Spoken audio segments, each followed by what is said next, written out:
السلام علیکم ورحمۃ اللہ وبرکاتہ نحمدہ ونصلی علی رسولہ الکریم اما بعد اعوذ باللہ من الشیطان الرجیم بسم اللہ الرحمن الرحیم لقد کان لکم فی رسول اللہ اسوۃ حسنۃ لمن کان یرجو اللہ والیوم الآخر وذکر اللہ۔ محبت اور عقیدت کے ساتھ درود ابراہیمی پڑھیے۔ سیرت مصطفیٰ صلی اللہ علیہ وآلہ وسلم اور ان کی بیٹیوں کا ذکر خیر ہے۔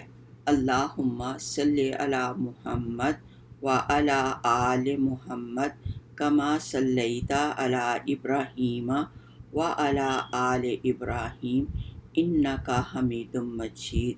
اللہم بارک علی محمد وعلی آل محمد کما بارکت علی ابراہیم وعلی آل ابراہیم انک حمید مجید۔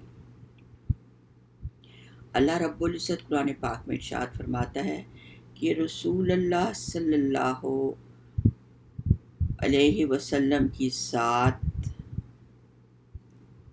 آپ کے لیے ایک بہترین نمونہ ہے۔ سیرت یعنی اللہ تعالیٰ نے جتنی ازدواجی زندگی کے احکامات نازل کیے بہت اچھے طریقے سے، اور پھر رسول کو نمونہ بنایا کہ حضرت صلی اللہ علیہ وسلم نے کیسی اپنی بیٹیوں کی تربیت کی اور کیسی بیٹیوں نے ازدواجی زندگی جو ہے وہ اپنے شوہروں کے ساتھ گزاری، اور سخت اور مشکل حالات میں کس طرح انہوں نے اپنی زندگی کو گزارا، جو ہمارے لیے ایک بہترین نمونہ ہے۔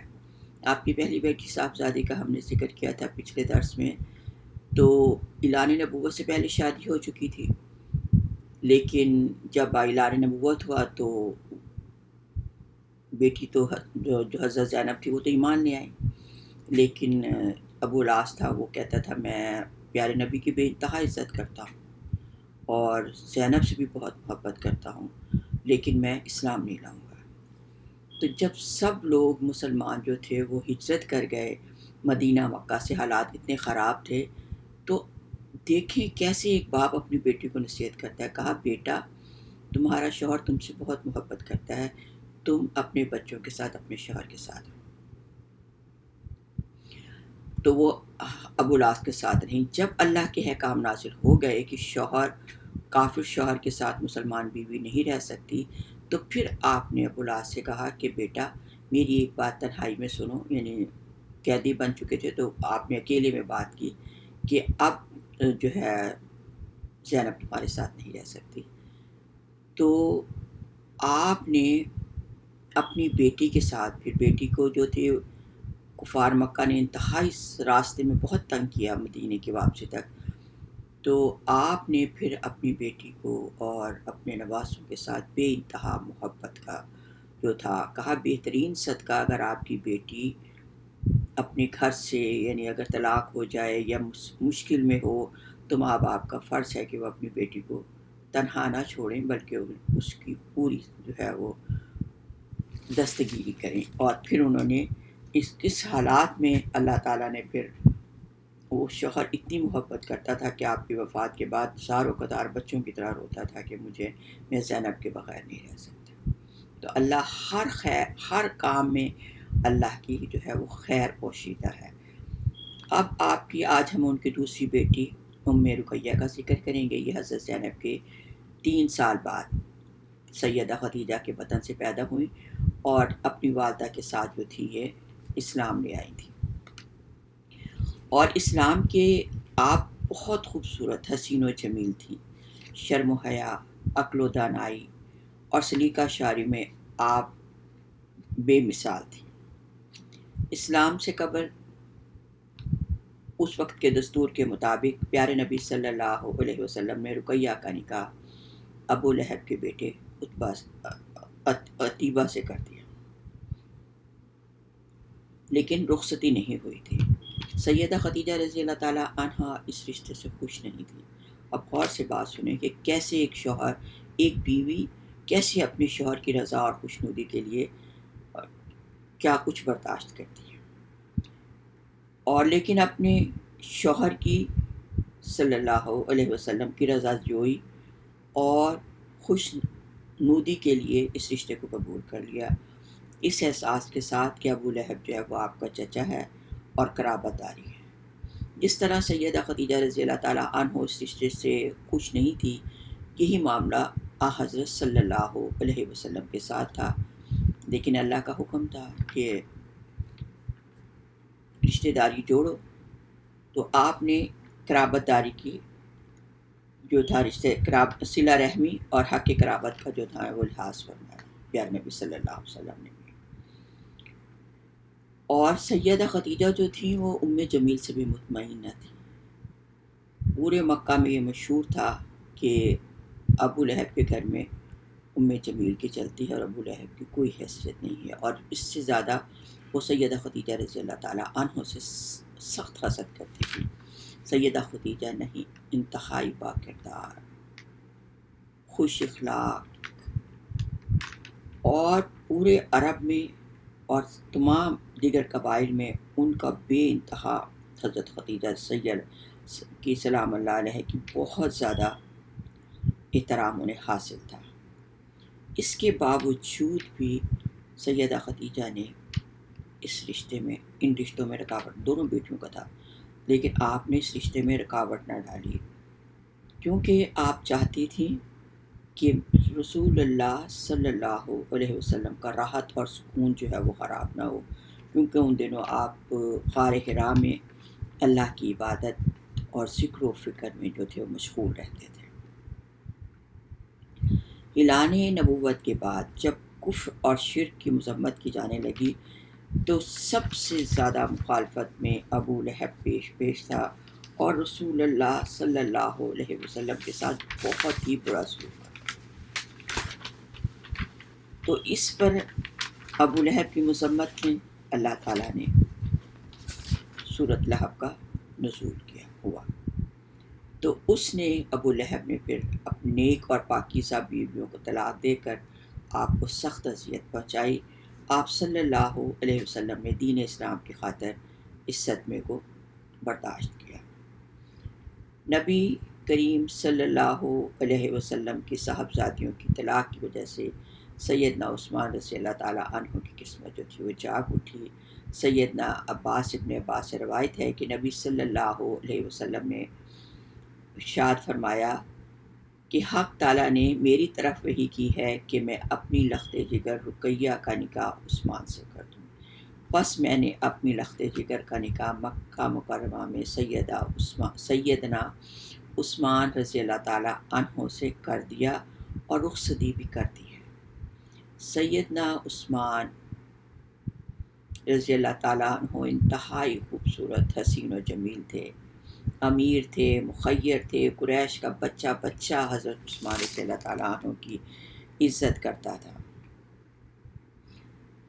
سیدنا عثمان اور سیدہ رقیہ سلام اللہ علیہا بے مثال اور ازدواجی جوڑا، بے مثال ازدواجی میاں بیوی۔ قریش کی عورتیں ان کے حسن و جمال اور ان کی آپس کی محبت کی مثالیں دیا کرتی تھیں کہ انسانوں نے جو حسین ترین جوڑا دیکھا وہ رقیہ اور ان کے خامد عثمان ہیں۔ سیدہ رقیہ رضی اللہ تعالیٰ عنہ کی تربیت سیدہ خدیجہ رضی اللہ تعالیٰ عنہ نے کی تھی۔ آئلی زندگی بہت خوشگوار تھی، دونوں میاں بیوی کے درمیان آپس میں کبھی رنجش پیدا نہ ہوئی۔ حضرت اسامہ رضی اللہ تعالیٰ عنہ فرماتے ہیں کہ ایک بار مجھے سیدنا صلی اللہ علیہ وآلہ وسلم نے تھوڑا سا بنا ہوا گوشت دے کر بھیجا کہ اسے رقیہ کے گھر دے آؤ۔ میں جب ان کے گھر گیا تو میں نے دیکھا کہ سیدنا عثمان رضی اللہ تعالیٰ عنہ اور سیدہ رقیہ سلام اللہ علیہ ایک ہی چٹائی پر بیٹھے ہوئے ہیں۔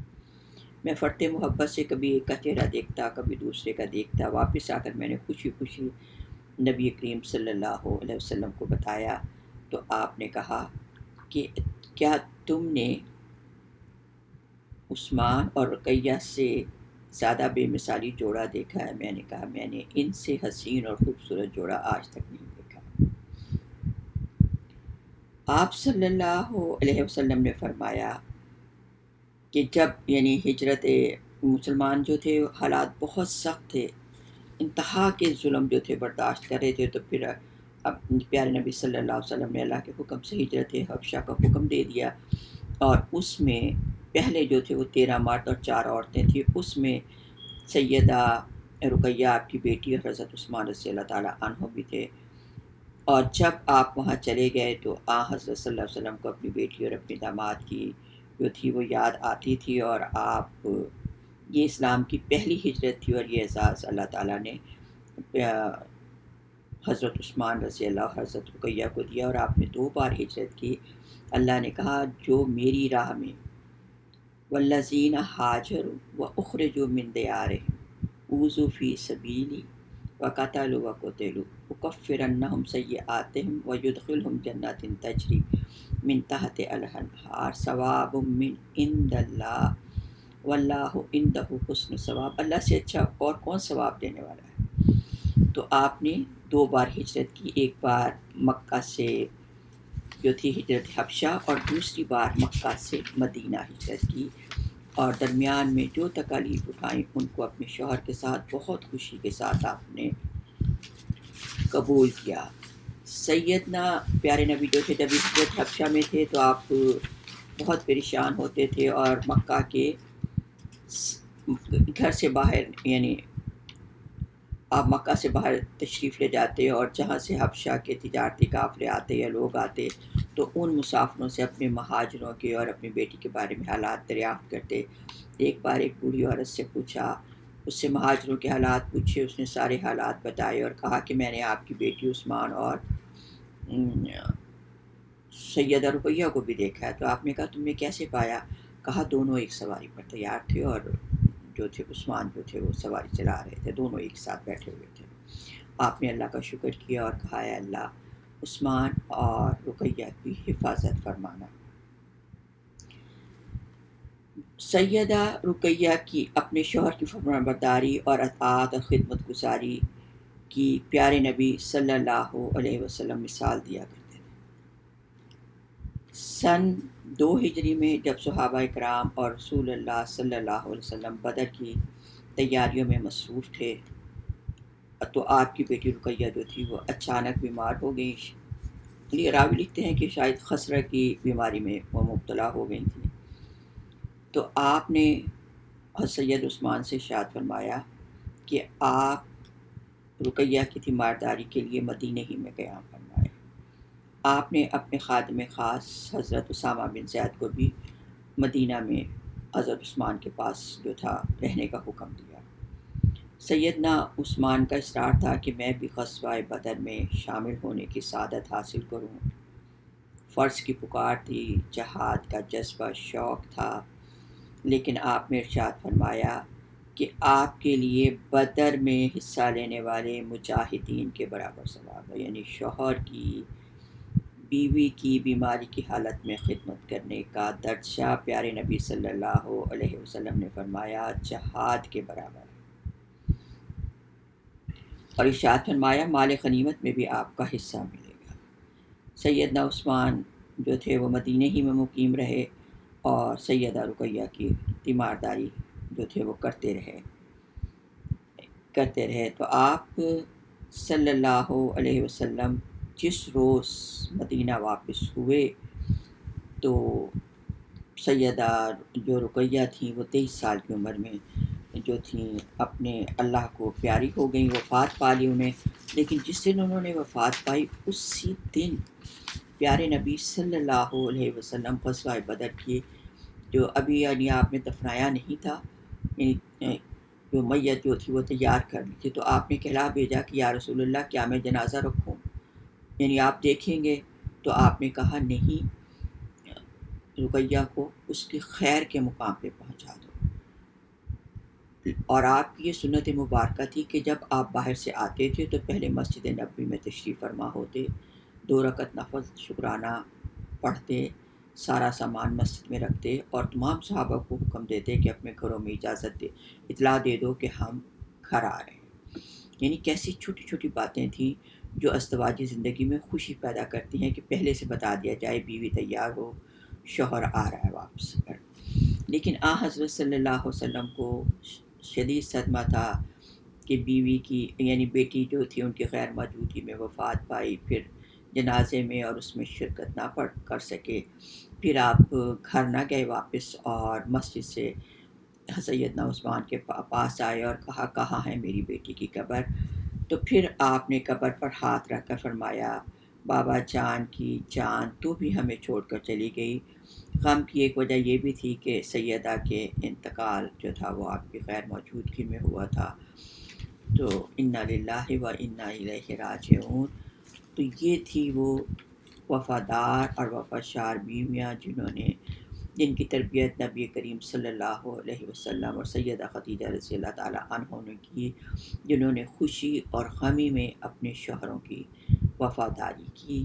اللہ تعالیٰ سلام ہو سیدہ رقیہ پر، بے شمار کروڑوں اللہ کی رحمتیں اور برکتیں ہوں۔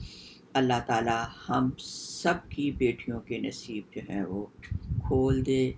اللہ تعالیٰ ہمیں اپنی محبت، اپنے رسول کی محبت، اہل بیت کی محبت عطا فرما اور اسوہ نبوی صلی اللہ علیہ وسلم پر چلنے کی توفیق عطا فرما۔